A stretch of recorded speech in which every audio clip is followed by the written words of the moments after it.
All right, so now that you've had that conversation, the next step is the challenging step. And so what we're going to do is we're going to look at this and say, if I was breaking this down into specific learning targets, in other words, if I'm going to teach this standard in its entirety, how am I doing that step by step by step?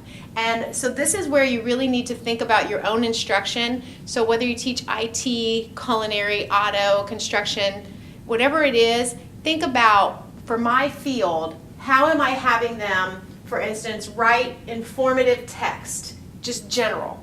And then if I'm having them write informative text with scientific processes or procedures. So some people may use flow charts in their classrooms, some people may use graphic organizers, some people may write systematically for scientific procedures and technical processes. So for instance, in EMT, Jean may have a very specific technical process that the students have to follow in analyzing an incident. And it might be completely different than the process that culinary follows in preparation or sanitation for foodborne pathogens. So you want to look at your class and say, if I'm looking at this, how do I chunk this apart to get learning targets? Try to come up with at least 3 to 4 specific targets that you would use in your classroom to meet this standard. And when you're done, I understand that you're not all in the same department, so what you'll do is just do a share of, this is my approach, just so there's an understanding that the basic strategy to emphasize the reading and writing part is the same. So go ahead and either work as a team or work individually and come up with a list of 3 to 4 specific learning targets to write on those lines.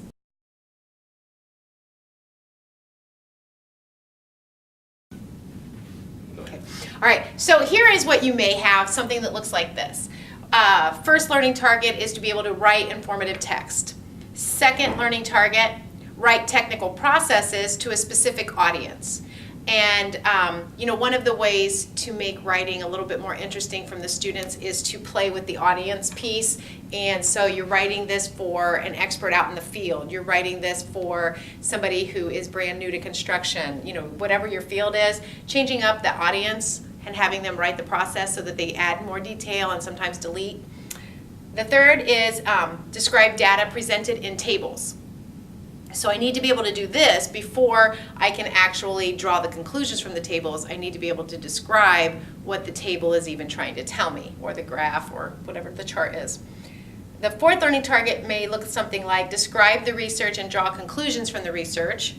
And then a fifth could be write an informative text that includes data analysis, drawing conclusions, and processes. So in the fifth, I'm actually hitting this whole standard. But to get here, I have to show that I understand scaffolding and our whole driving in the car analogy, that this is where they're going to feel the frustration, but I'm going to be guiding them through the process so that I know when they go to do the final that they've experienced all the different skills that are needed. So the next step is, if you notice on the margin on the right to the learning targets, what you're going to do is give it a DOK level. So is each one of these is a specific DOK, depth of knowledge. So how deep am I taking students into the content? So if you are still kind of looking at the DOKs with a fresh eye, just pull out the sheet that we had looked at in PL, or you already have it from a couple of weeks ago, that has a DOK description here and then tells you teacher role, student role, and what a sample task might be. So as a group, just throw out some of the learning targets that you guys were talking about that I said, they could be different for each person, but go through a few together and say, all right, what do we think the DOK is on this and what's our evidence? So go ahead and pause. So what I did was just the ones that I have up here. So for instance, write informative texts would be a 2 because I'm at the skill level of writing. Number 2, write technical processes to a specific audience. is a 2 for understanding what the audience is and then having the skill to write to that audience. 3, describe data. Again, I'm just showing that I understand and that I have the skill to interpret the data, so that's a level 2. Number 4 and number 5 are going to be where I get into that deeper integrating the content, because now I'm describing the research and I'm drawing conclusions from the research. So now I have, once you're drawing those inferences and those conclusions, you're looking at a deeper level. And then number 5 is I'm going to write an informative text that is data analysis, so I'm breaking something apart, I'm drawing conclusions, so I'm pulling it out of that information, and I'm describing the processes. So this is clearly a synthesizing, I'm putting all of these processes together to meet this entire standard.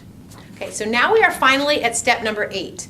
And so if you're looking at this deconstruction process, once you determine the level of rigor or the DOK necessary, we're going to write that learning progression. So for some of you, this may already be in order, but if it's not, if you'll notice on the left-hand side of the lines, it says to put this in some kind of order. So you need to just step back and say, all right, if my target is making sure that I really teach this standard, here are my specific learning targets.